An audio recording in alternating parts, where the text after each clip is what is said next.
ایک واقعہ مجھے یاد آ رہا ہے جسے میں چاہتا ہوں کہ آپ کی سماعتوں کے حوالے کر کے گفتگو کو ختم کروں۔ واقعہ دراصل یہ ہے کہ رسول رحمت صلی اللہ علیہ وسلم تشریف فرما تھے۔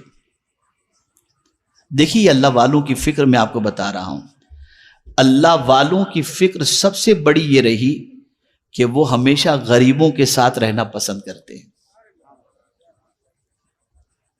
ان کا کھانا غریبوں کے ساتھ، ان کا اٹھنا غریبوں کے ساتھ، ان کو غریب بہت پسند رہے۔ اور آج ہماری سوچ اتنی بدل گئی کہ ہمیں غریب پسند ہی نہیں ہے، چاہے سگا بھائی ہی کیوں نہ ہو۔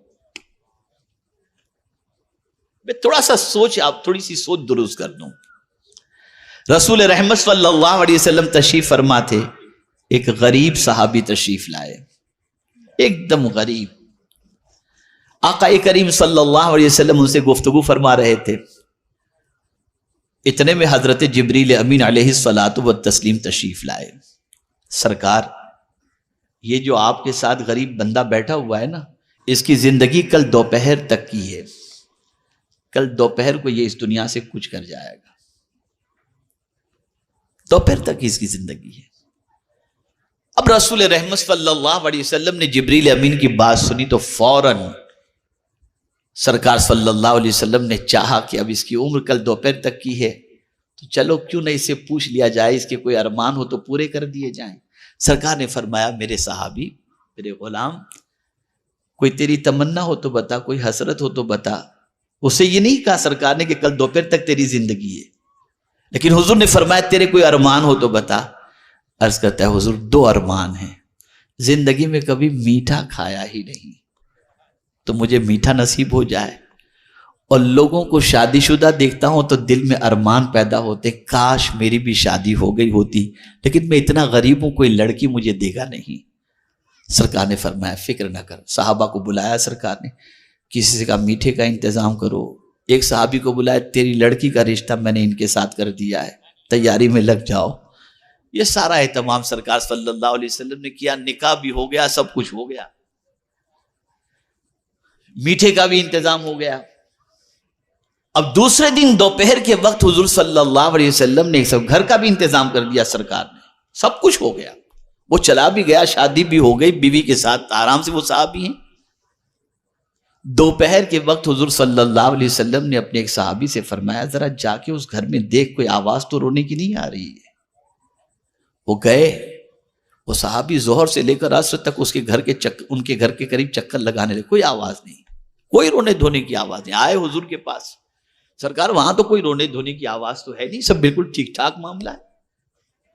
تو سرکار نے رب کی بارگاہ میں عرض کیا، میرے مولا، جبریل نے لوح محفوظ پر دیکھ کر کے یہ بات کہی تھی کہ اس کی زندگی کل دوپہر تک کی ہے، لیکن وہ تو ابھی تک جی رہے ہیں، موت ٹلی کیسے؟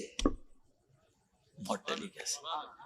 تو سرکار صلی اللہ علیہ وسلم سے رب نے فرمایا، میرے محبوب، تقدیر میں تو میں نے لکھ ہی دیا تھا کل دوپہر تک، لیکن جب اس کے سامنے میٹھا آیا، اسی وقت میں نے ایک سائل کو دروازے پر بھیجا کہ جا کر کے میرے نام پر اس سے مانگ۔ جب اس سائل نے اس سے مانگا، اللہ کے نام پہ دے، زندگی پر اس نے میٹھا نہیں کھایا تھا، لیکن میرے نام پر جب میٹھا مانگا گیا، اٹھا کر سارا میٹھا اس غریب کو دے دیا۔ تو غریب نے جاتے ہوئے یہ کہا، اللہ تیری جوڑی سلامت رکھے اور ڈھیر سارے تجھے بچے عطا فرمائے، میں نے اس غریب کی دعا کی وجہ سے اس کی موت کو ٹال دیا۔ میرا یہ ایک ایسا اہم موضوع ہے، زندگی رہی تو میں صرف غریبوں کی اہمیت پر آپ کو بتاؤں گا،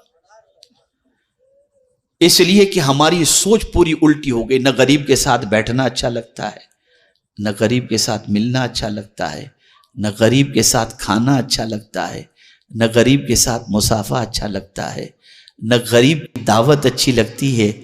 بس یہ ہماری سوچ، اور یہ اتنی بودی سوچ ہے، اتنی بودی سوچ ہے کہ اس بودی سوچ کی بنیاد پر ہم زوال کے شکار ہیں، ہم زوال کے شکار ہیں۔ سوچ بدلو، فکر بدلو۔ انہی کلمات خیر پر میں اپنی گفتگو کو ختم کرتا ہوں اور دعا کرتا ہوں اللہ تعالیٰ سب سے پہلے مجھے توفیق دے، پھر آپ کو توفیق دے، سنی دعوت اسلامی کا ماحول بنائیں، سنی دعوت اسلامی کے قافلے میں جائیں، سنی دعوت اسلامی کے اجتماعات میں شریک ہوں، زندگی بدلو اور نیکیوں کا جذبہ اپنے اندر پیدا کرو۔